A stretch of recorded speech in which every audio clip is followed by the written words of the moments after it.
जय गुरुदेव। मालिक को हमेशा हाजिर नाजिर समझो।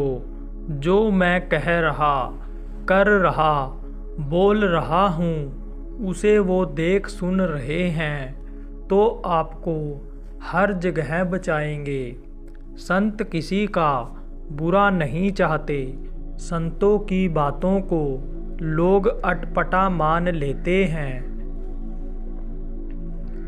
जिनको हमेशा हाजिर नाजिर समझने पर हर जगह बचाने वाले, बंदी छोड़ दया की बरसात करने वाले, विरोध से न घबराने वाले, अपने भक्तों को हर तरह से बचाने के लिए तैयार इस समय के महापुरुष, पूरे समर्थ संत सतगुरु दुखत हरता उज्जैन वाले बाबा उमाकांत जी महाराज ने सत्संग संदेश में बताया कि मरीज का मन जो चीज़ नुकसान करे उसी को खाने का करता है। जैसे शुगर का मरीज मीठा ही मांगता है, बुखार जिसको हुआ, बदन में गर्मी आई तो आइसक्रीम श्रीखंड छाछ ही मांगेगा। अब यदि वैद्य ने उसको बता दिया कि हाँ ले लो, कोई बात नहीं है, तो समझ लो शरीर का नाश हो जाएगा। गुरु अगर सही रास्ता न बताएं, सही उपदेश न दें लोगों को, तो धर्म कर्म सब नष्ट हो जाएगा।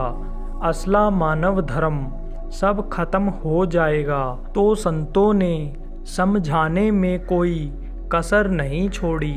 कबीर साहब ने कहा है, अरे इन दोनों राय न पाई, हिंदू अपनी करें बड़ाई, गागर छुअन न देई, वैश्य के पावन तर सोए, यह देखो हिंदू आई। मुसलमान के पीर ओलिया मुर्गी मुर्गा खाई, खाला केरी बेटी ब्याहे, बरही में करे सगाई। इन दोनों रहा न पाई, उन्होंने दोनों को फटकाया, समझाया। पत्थर पूजे हरी मिले, बंदा पूजे पहाड़, कंठी बांधे हरी मिले तो बंदा बांधे कूंदा। लेकिन विरोध बहुत हुआ, क्यों? विरोध संतों का हुआ ही है। जगत भगत का बैर है, चारों जुग प्रमाण। दुनिया चाहने वाले दीन चाहने वालों को कभी पसंद नहीं करते हैं। यह काल भगवान का देश है, काल के नियम का उल्लंघन करते ही हैं, इसलिए उनको लोग पसंद नहीं करते हैं। विरोध बहुत हुआ, लेकिन यह विरोध से घबराते नहीं हैं। उनका लक्ष्य उद्देश्य एक ही रहता है, संत जो चाहते हैं उसकी नींव पड़ जाए। संत का जो रास्ता होता है, जिसको मत कहते हैं, जो रास्ता वो बताते हैं, उससे वह जुड़ जाएं। बराबर प्रयास उन्होंने किया। संतों की बातों को लोग अटपटा मान लेते हैं। महाराज जी ने बताया कि संतों की बातों को लोग अटपटा मान लेते हैं और लोग विरोध भी करते हैं, क्योंकि उनको अच्छा नहीं लगता है। लेकिन जितने भी पूरे संत हुए, कोई भी बोलने में कोई कसर नहीं रखे। संत की वाणी है, अरे अगिया लाग बड़ी भारी गगन में, ब्रह्मा भी जल गए, विष्णु भी जल गए और जल गए शिव जटाधारी। गगन में अरे अगिया लाग पड़ी भारी, गगन में अरे अगिया लाग पड़ी भारी। गगन में देवी भी जल गए, देवता भी जल गए ऋषि मुनि झारी। गगन में अरे अगिया लाग बड़ी भारी, गगन में तो देवता का स्थान कहाँ होता है? स्वर्ग बैकुंठ अंडलोक जिसको कहा गया वहाँ होता है। ऋषि मुनियों की पहुँच भी ज़्यादातर वहीं तक होती है। ब्रह्मा से आगे नहीं बढ़ पाते हैं तो यह सब नाशवान है, सब खत्म होने वाले हैं। जो नाशवान होता है वह बंधन में होता है, वह आगे नहीं बढ़ सकता।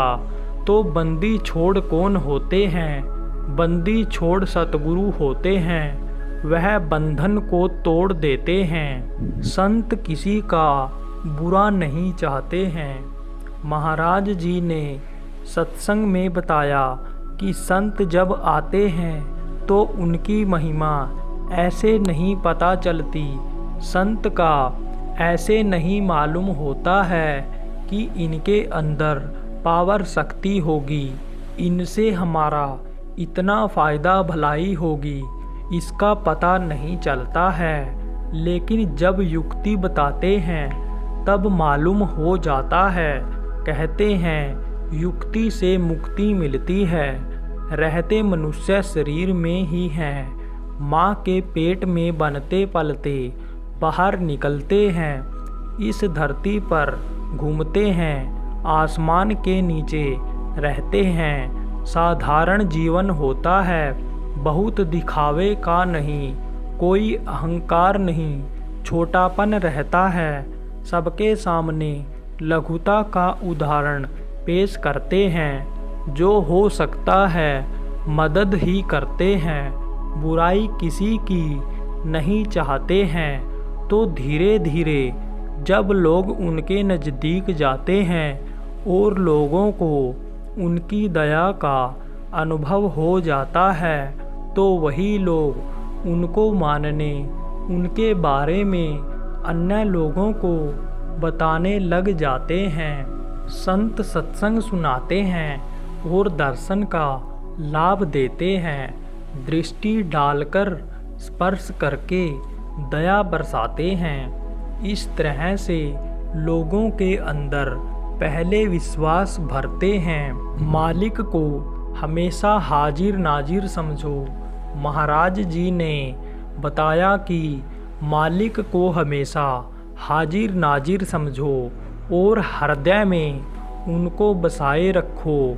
और प्रेमियों, हमेशा याद रखो कि जो मैं कह रहा हूँ वह सुन रहे हैं, जो मैं कर रहा हूँ वह देख रहे हैं, जो मैं बोल रहा हूँ वह सुन रहे हैं।